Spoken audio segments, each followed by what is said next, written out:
So it's like sometimes when we find things that we really like doing and then we start doing it on repetition and then we start to get bored with it. I really think going back to like what we're doing and why we're doing it helps us get some grounding and finding our footing a little bit. Who doesn't want to stop getting their head touched, right? So especially if they get like a fun style out of it.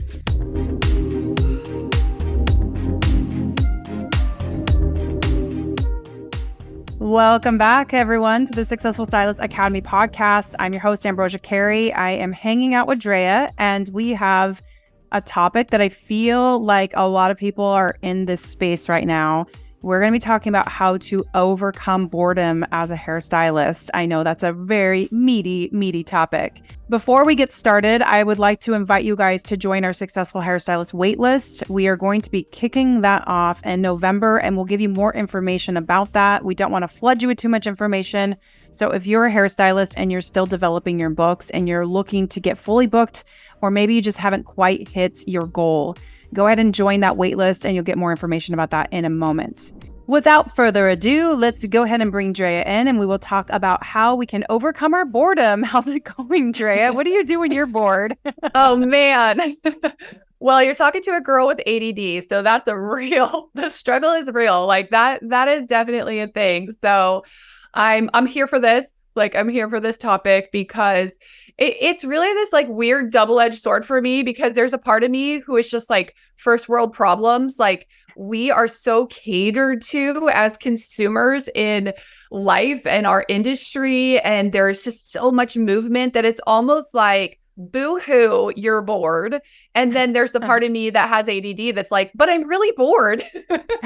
Right. Exactly. Yes. So I'm definitely excited to kind of like tackle this. And I probably have hopefully some takes and insight on it from that being a struggle of mine as well. My first tip is to combat boredom is to return to a place of simplicity. And that sounds boring to me just in itself. It does sound a little boring, but going back to basics. So don't let your eyes glaze over. Like, bear with me for just a second. But, we're inundated with so much technology right now. I think we are, as hairstylists and people in our culture in America, I just feel like we are under the pressure of an expectation all the time. And maybe we're placing those expectations on ourselves, and it puts us into a category of feeling like we need to perform. And sometimes other people put those, the pressure of those expectations as well. I think in the last, I don't know, what would you say, Ambrosia? I want to say maybe last 5 years, especially, our job title has expanded in numerous categories. Yeah, it's totally it's totally the whole social media game. Like social media is like become the death of the hairstylist. I swear. I'm laughing and also crying on the inside a little bit, because it definitely it's given us more opportunity to do more things, but more doesn't always, sometimes more is just more. Yeah. And yeah, going back to what you were saying, going back to basics, it totally is like, or going back to simplicity, sometimes can wiggle you out, I think, of that boredom piece, because it's like easy to overthink or overwhelm yourself with all the things that you feel like you should be doing. And then you feel like a failure and you feel like you're not doing anything right. Yeah. So, I mean, with that, I feel like my take on it is that we're not like, the reason I say go back to basics, return to simplicity, is because I don't always think that we're bored. I think we're just caught up in the chaos and what we've allowed to become normal for us, like in that striving, like that constant striving, is that we've kind of like lost the fulfillment in what we're doing, and we're busy getting nothing done all the time. So I think when we kind of return to like getting back to like a purity in our craft, and this might look like pulling out a mannequin head and doing a technique, like going into the mastery of our craft and perfecting little things like the one length bob, or how we're really painting in, that front piece that is framing around the head. Like, how are we serving our clients? Maybe we just sit down and we text every client something nice and check in with them that we had the week before. Are we going to be able to do that every week? Probably not. But I really think going back to like what we're doing and why we're doing it, helps us find like get some grounding and finding our footing a little bit. I just feel like I see stylists and people in our industry constantly having these external gains and these internal losses. And what I mean by that is their social media page maybe is dialed in, and there's a focus on whether that reel's going to go viral, and there's a focus on I want to make more and I want more people in my chair. But what about like building character? What about how we're serving our clients, the mastery of our craft? And I don't want to say this in a way that like all those other things, there's a place for them. Like they're needed, they're necessary, we need to do them. And I'm not trying to say that those things are bad things, but I think if we return to a purity and a simplicity, it kind of gives us more purpose when we move into the other things. And there's less likely that we are going to get bored when we are working in every aspect of our field with intention. Yeah, totally. I get that. I think for me, I need to have something more. I need to have like the next thing to look forward to. And I will say this, like I've been doing this for over 20 years and I feel like I'm one of those stylists. I hate to sound like that stylist, but I do internally. I'm like, gosh, I feel like I've done it all. I've seen it all. And that can feel a little boring. And I see a lot of people on social media that are kind of like putting some shame on us making new names for things that already existed. But I try to flip the other side where I'm like, well, how boring is it that it's like, oh, I'm doing another shag. Yep, we're going to shag it up, shag it down, shag it all around. So it's like, kind of like what you're saying here. Yeah. So it's like, okay, we've had the shag, we've had the bullet. So now it's just like, we have to come up with some clever names. And I know wolf cut isn't something new, but I'm just using this as an example, like cowboy copper and like the butterfly cut. And it's just like, okay, fine. So we came up with some new names, or Gen Zs wanted to come up with new names. Like what's wrong with that? So it's like sometimes when we find things that we really like doing and then we start doing it on repetition and then we start to get bored with it, then why not try out the newness of the name and put a tiny spin on it, and just try adding on to your collection, and fine, come up with different names for it, because that's going to get you out of a place that you feel bored. Maybe you're doing that same shag, but this time you're doing it with a razor, and then you're going to put a different name to it. Clients, I don't know. I mean, I'm sure you guys are the same way, but clients ask all the time, like, oh, what's the name of this color? And what do you call this? And I'm like, and then I have to come up with something like, oh, it's sugar cookie blonde, or this is a peanut butter brown, a teddy bear brown. It's like, come up with some names, write out a list of names, look up some formulas. I like to hold journals, like you and I talk about this all the time, Drea, but I have journals everywhere. And I keep a journal. It's like a black book in the salon that I write out some of my favorite formulas for the season. And I will write a name for it. I'll come up with a name. And when I get bored, I like to look through my recipe book, if you will. And so I don't know, that actually made me think of something. I think it'd be really fun. Why not do this? Reach out either to your friends if you're in a salon suite, or if you're in a salon environment, put together a recipe book that all of you guys can add in, and you guys can share your formulas with each other. Oh my gosh. Come on. Podcast episode over. Mic drop. Yeah. I want to do that. I want to do that right now.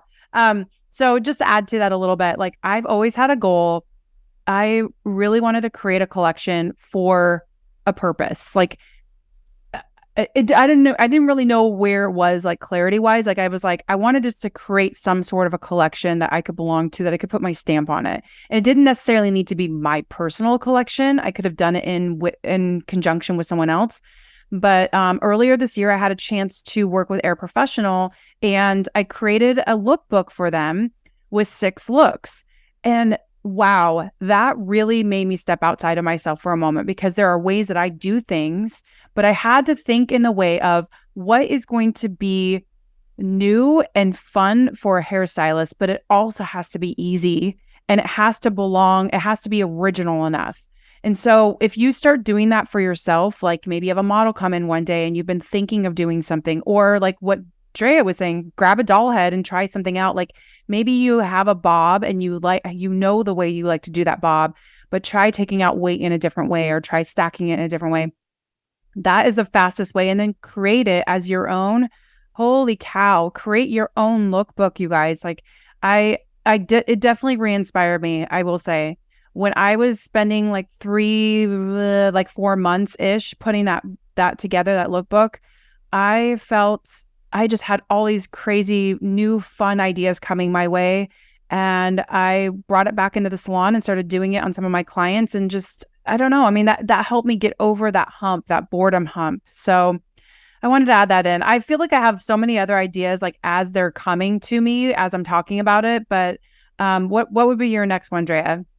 I love what you said about the name thing, though. Like, don't hate, you guys, because I only had one kid and I like to name things. So, yeah, I think that makes things really fun. I mean, it's written, there's nothing new under the sun. The wheel is not being reinvented. And I really do think inspiration and creativity now looks more like finding the latest and greatest thing and renaming it and making it your own.